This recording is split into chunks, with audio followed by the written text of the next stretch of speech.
Perfect. I, again, appreciate the opportunity. My interventional colleague, Dr. Colin Barker, who was to join us for family reasons, is unable to do so. But this topic is actually dear to my heart in that screening for advanced heart failure, we see a lot of patients with cardiogenic shock. And this field is evolving as it relates to the short-term use of devices. So I'm going to provide an update on the devices that we have at our armamentarium and provide treatment considerations, if you will, based on hemodynamic support profiles and patient-related factors to give a gestalt to you all on how we approach which device for which patient. Now, as it relates to cardiogenic shock in the setting of progressive heart failure and acute on chronic heart failure, there's really a paucity of data. It is reassuring that there are consensus statements that are being endorsed by both ACC, AHA, and interventional societies as it relates to the use of percutaneous mechanical circulatory support, but it's largely derived from a patient population defined as having heart failure in the setting of post-MI, and namely SHOCK-2 trial, ISR shock, and the PROTECT 1 and 2 trials. And in these trials, intra-aortic balloon pump has been considered mainstay, with the Abiomed Impella device, which I'll illustrate and define, being compared to a balloon pump, and similarly the tandem heart in the setting of shock, largely post-MI, with primary endpoints related to hemodynamic surrogates and 30-day survival. There really is a lack of data, if you will, on what I think is the largest patient population that we see, certainly at our hospital, and that's patients that come in with overt exacerbation of their chronic heart failure or acute de novo heart failure with overt shock, in terms of how to best treat these patients that have overt hemodynamic embarrassment. So I think it's always important to keep in mind that this syndrome of shock certainly carries a differential. Myocardial insult may be acute on chronic, may be acute MI, it may be inflammatory as seen in giant cell myocarditis. It's associated with acquired systolic dysfunction, decreased cardiac output, which leads to decreased perfusion, both renal, liver, and brain, and this unfortunate vicious cycle tends to progress and patients die of multi-organ failure. But keeping in mind the differential of tamponade physiology and/or septic shock and hemorrhage is important.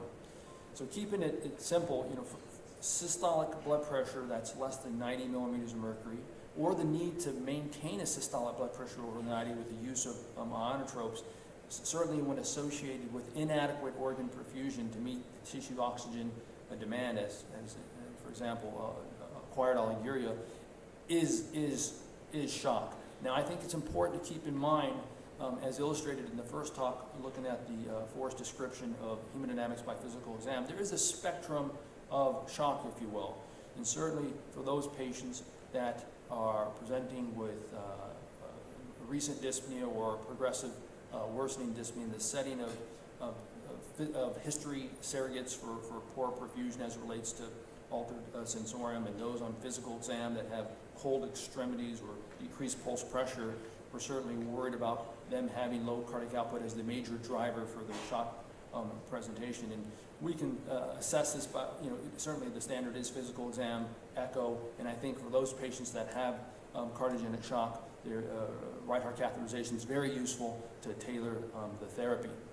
Now, we don't really need modeling to tell us how deadly this syndrome is. Certainly, if you're needing to escalate onotropes or needing to use more than one onotrope or pressors, in-house mortality can certainly be in excess of 80%. The unfortunate reality, and we'll discuss in later sessions, update on mechanical circulatory support in terms of permanent devices that patients go home with. Those patients that are crashing and burning, these are the patients with severe refractory cardiogenic shock, blood pressure less than 90, renal failure, liver failure, perhaps on the vent. These are the types of patients that don't do as well with an upfront permanent strategy. In fact, at our institution, we do not take these patients for upfront LVAD, and that's a contraindication for heart transplant, because the likelihoods of being successful are significantly lower. It's in these patients that are crashing and burning or failing onotropes where short-term percutaneous device is evolving. At our armamentarium, certainly we have the balloon pump, which I'm going to spend some time. I still think that's first line. The tandem heart, which takes advantage of a centrifugal pump on the outside, inflow cannula left atrium, takes oxygenated blood, delivers it to the iliac and perfuses retrograde. The Impella device, which is microaxial flow physiology, which sits across the aortic valve and takes blood from the left ventricle and pushes it forth to the ascending aorta. I'll spend a little time about AV ECMO. When you think about inotropic support, certainly why supported by the guidelines for those with overt hemodynamic embarrassment, its risks really relate to atrioventricular dysrhythmia, inducing ischemia, certainly important for those with coronary artery disease or post-MI heart failure.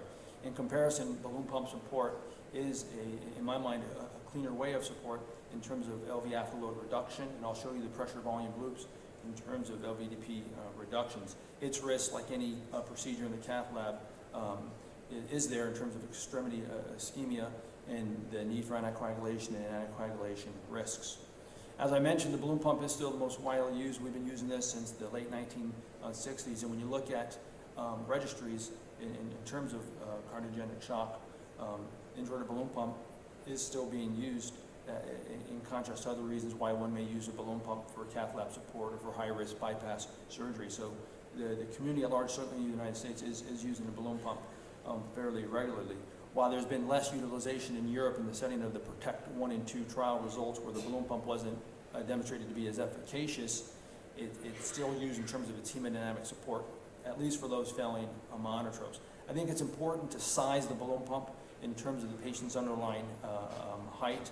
And there's the mega family of balloons, sensational balloon, which allows for pressure sensing, and what's been the workhorse for us are the linear 7.5 French balloons, typically at least a 70 cc balloon.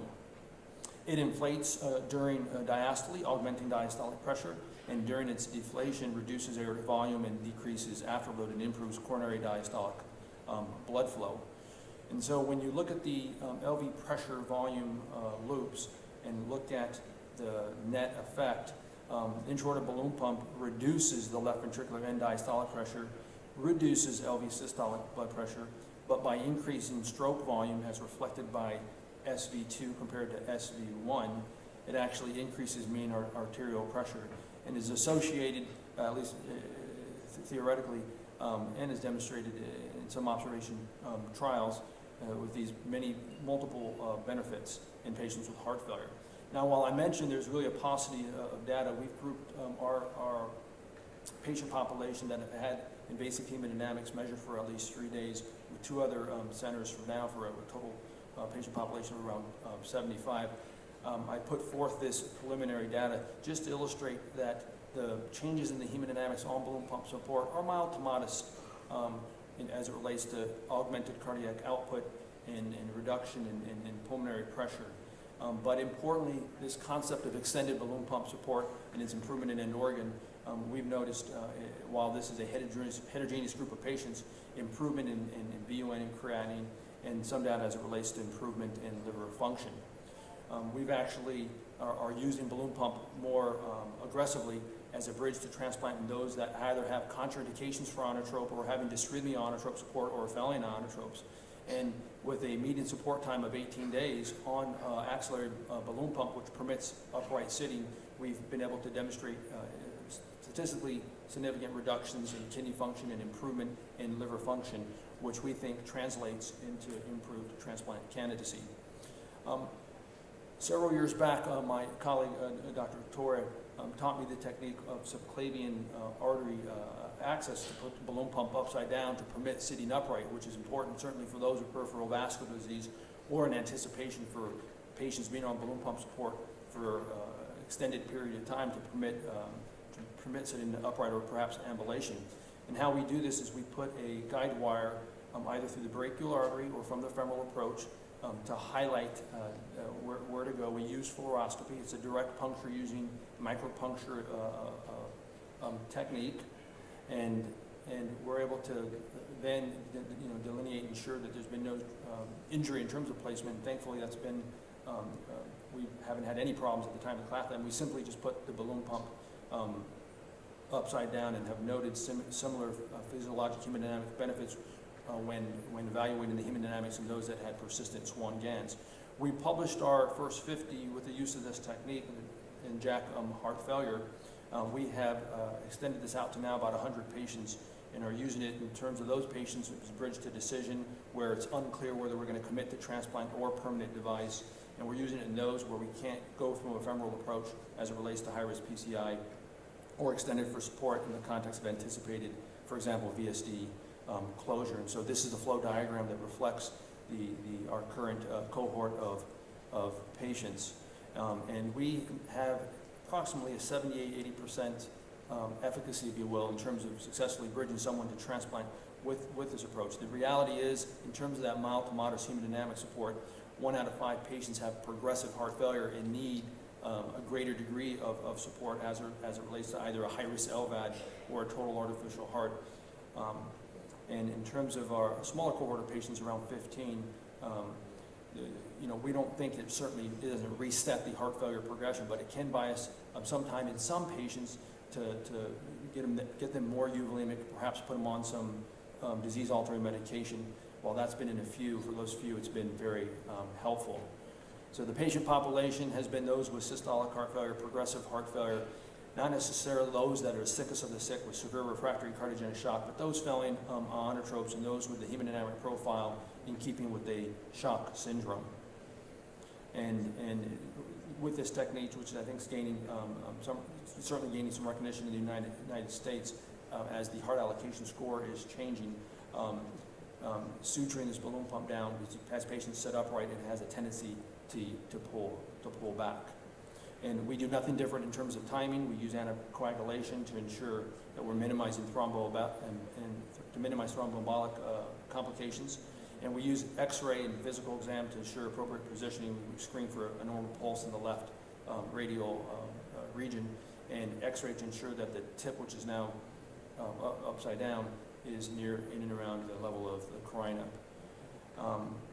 In terms of our events at the time of placement or throughout duration of support, thankfully, peri-procedure success has been very good. If one's going to have a clot, it could be in the brachial artery. We've had a few of those for low incidence, but it's required brachial embolectomy. Again, the real more burden, if you will, is the balloon pump malposition, which is taken care of by the bedside examination, putting the balloon on standby, and advancing the balloon pump in better position. And we are taking these balloon pumps out. Historically, we did percutaneous closure devices. Now we're doing manual compression. This is outside the thoracic cage, and this is one can achieve hemostasis with manual pressure.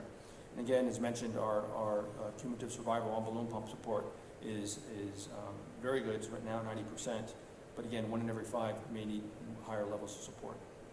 Transitioning to the Impella devices, there are 3 types. The Impella 2.5 defined the type of device that was examined in Protect 1 and 2. The more recent Abiomed CP, the 4.0, it's a 14 French system, outer diameter 16 French.